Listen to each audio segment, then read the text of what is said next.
Benvenuti amici, bentornati, 13ª video lezione sulla storia della Russia moscovita. Questa è la seconda video lezione dedicata agli anni di regno dello zar Alessio Romanov.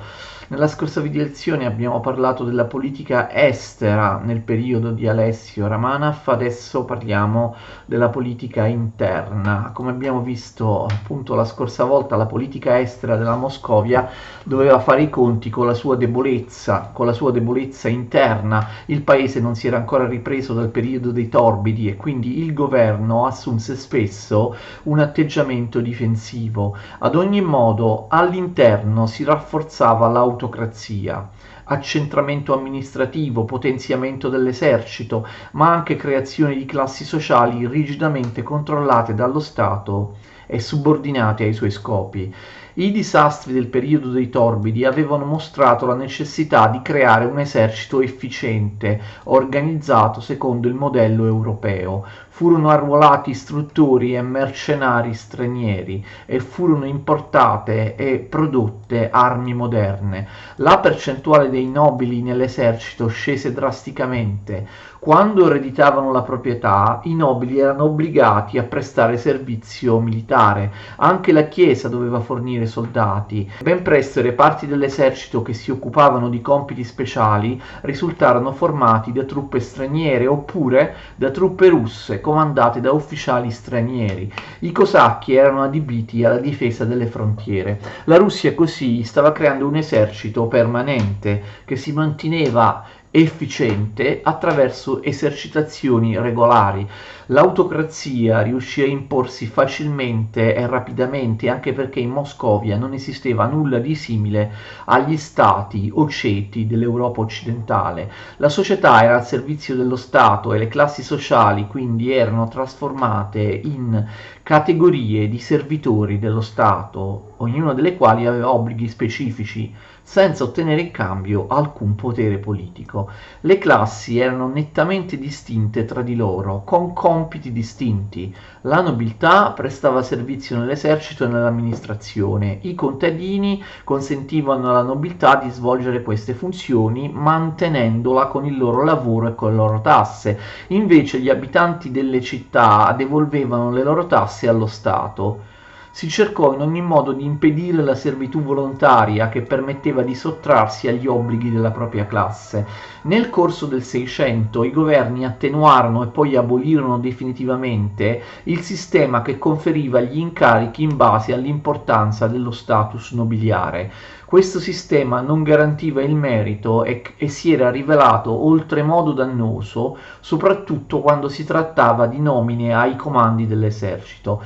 Inoltre scomparve la distinzione tra la piena proprietà della terra, vocine, e l'usufrutto, pomesce. Vi ricordate, abbiamo parlato lungamente nelle scorse video lezioni dell'importanza del sistema della pomesce. Anche i pomescia, plurale di pomesce, potevano essere ereditati e i detentori dell'uno o dell'altro avevano ormai uguali obblighi nei confronti dello Stato. Anche la Chiesa diventava sempre più sottomessa agli zar. Nel 1649 le fu proibito di aumentare le sue proprietà.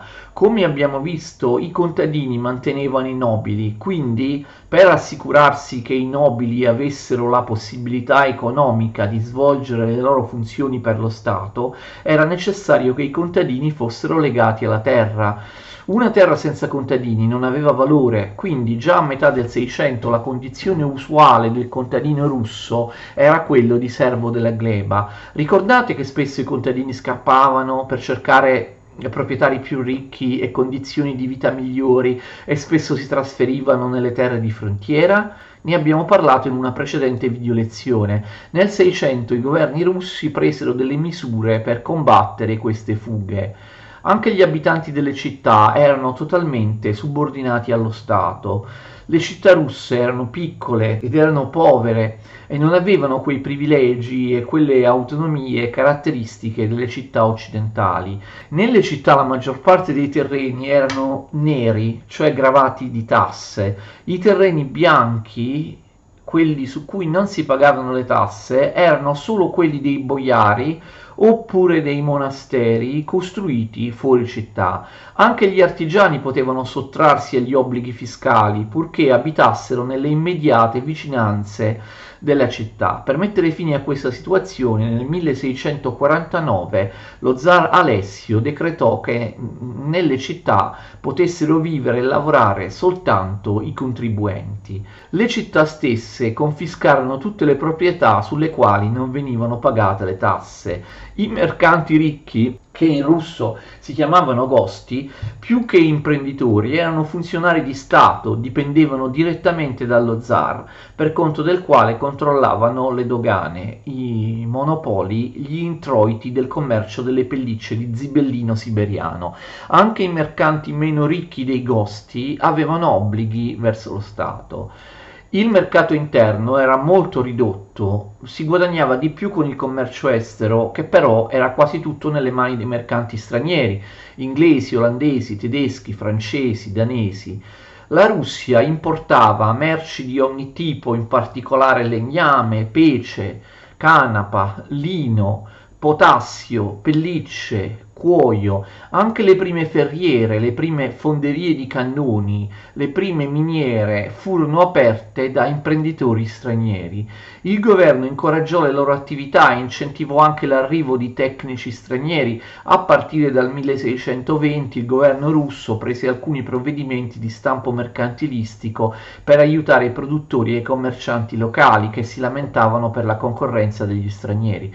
Nel 1649 gli inglesi furono privati dei loro privilegi e persero il diritto di commerciare con i territori asiatici. Nel 1667 un nuovo statuto commerciale costrinse gli stranieri a operare solo in posti di frontiera e li costrinse inoltre a pagare più tasse. E infine gli stranieri subirono il divieto assoluto di commerciare al dettaglio. L'unico vero Stato, l'unica vera classe che fosse autonoma dallo Stato centrale era il clero, che era giuridicamente separato, tuttavia anche il clero doveva pagare le tasse. In realtà il funzionamento dell'amministrazione statale non rispondeva ad un criterio di accentramento. Gli uffici, che si chiamavano prikaz, aumentarono notevolmente di numero. Nel 1649 fu creato un ufficio specifico per l'Ucraina. Sempre nel 1649 venne costituito un ufficio dei monasteri indipendente. Tutti i privilegi della Chiesa furono aboliti, tranne la giurisdizione del patriarca sulle proprietà che dipendevano direttamente da lui. L'ufficio dei monasteri, oltre alla giurisdizione, controllava anche le finanze della Chiesa. Tuttavia nel 1677 la Chiesa ottenne che questi controlli fossero aboliti. Tra i nuovi uffici vi erano anche i dipartimenti delle finanze e anche l'ufficio degli affari segreti, che aveva compiti di controllo e utilizzava lo spionaggio. Quindi attraverso questo ufficio lo zar poteva organizzare e mettere in pratica la repressione, anche l'eliminazione delle idee sgradite degli oppositori. La carica del comandante militare locale, il voivoda, una parola che in italiano pronunciamo voivoda, ma in russo si pronuncia più o meno voivoda, fu estesa questa carica del voivoda a tutto il paese, mentre prima non era così. Il voivoda amministrava un distretto e veniva nominato dal governo centrale. La carica del voivoda era di breve durata, da 1 a 3 anni, ed era stipendiato dal governo centrale. Nonostante ciò vi erano continue lamentele per le estorsioni di cui i voivodi si rendevano protagonisti.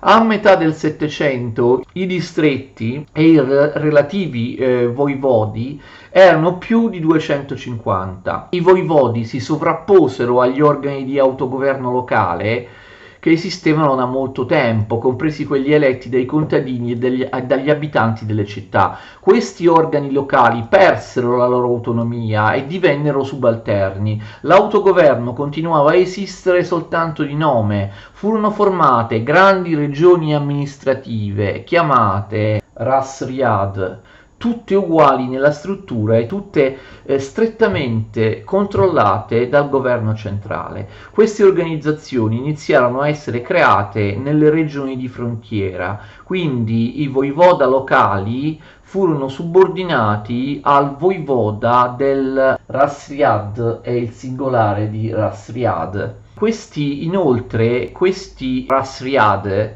avevano una caratteristica, cioè non coprivano tutto il paese.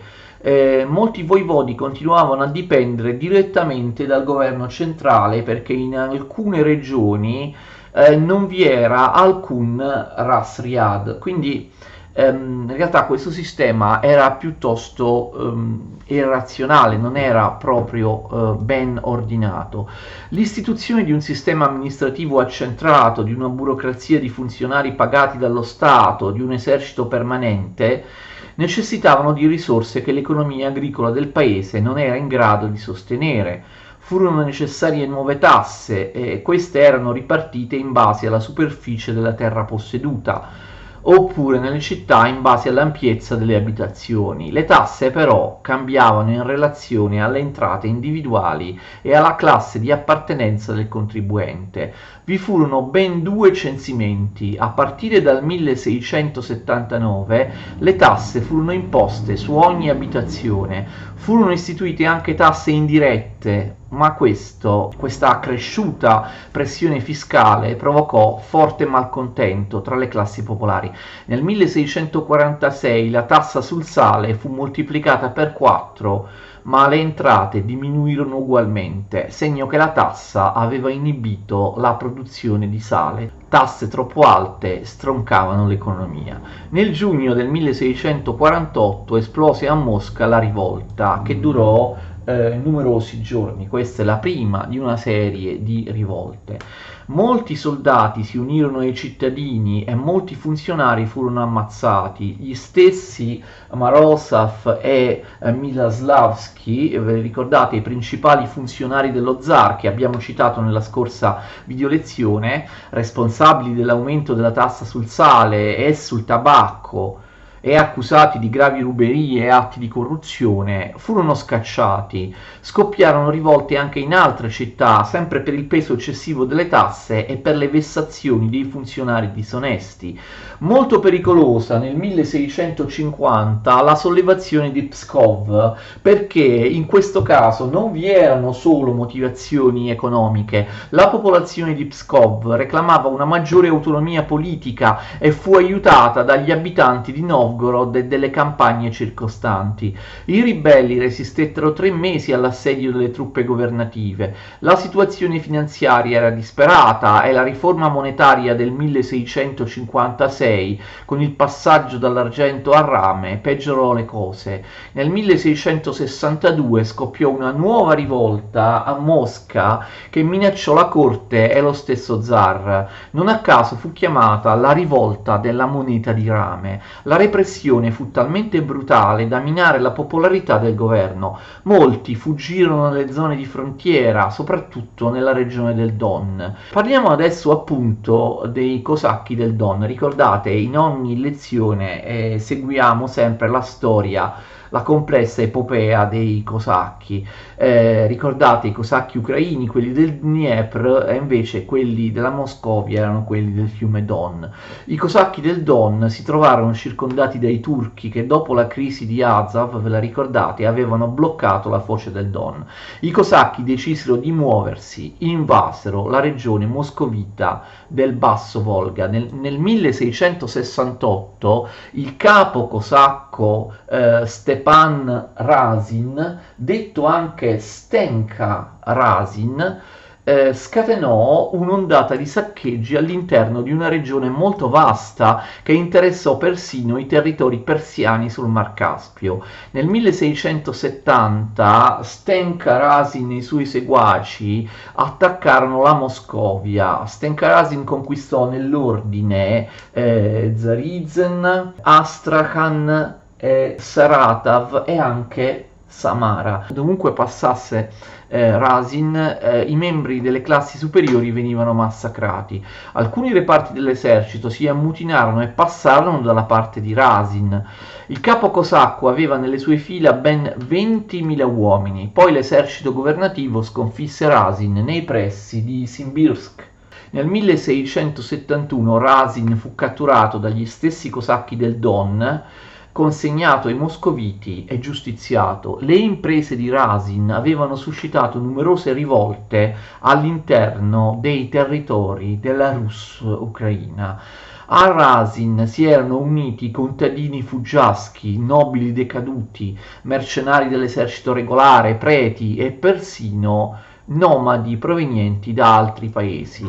Molti tumulti si erano scatenati nei confronti dei funzionari e proprietari terrieri. In realtà il programma politico di Razin era limitato e non conteneva alcun elemento di innovazione. Razin aveva chiesto soltanto la reintroduzione dell'antico sistema politico e amministrativo dei cosacchi. Le rivolte furono sostanzialmente anarchiche, non intenzionati ad eliminare il sistema dell'autocrazia. Il governo cercò di combattere l'arbitrio e la corruzione dei funzionari pubblici, promulgando nuove leggi e modificando la procedura giudiziaria.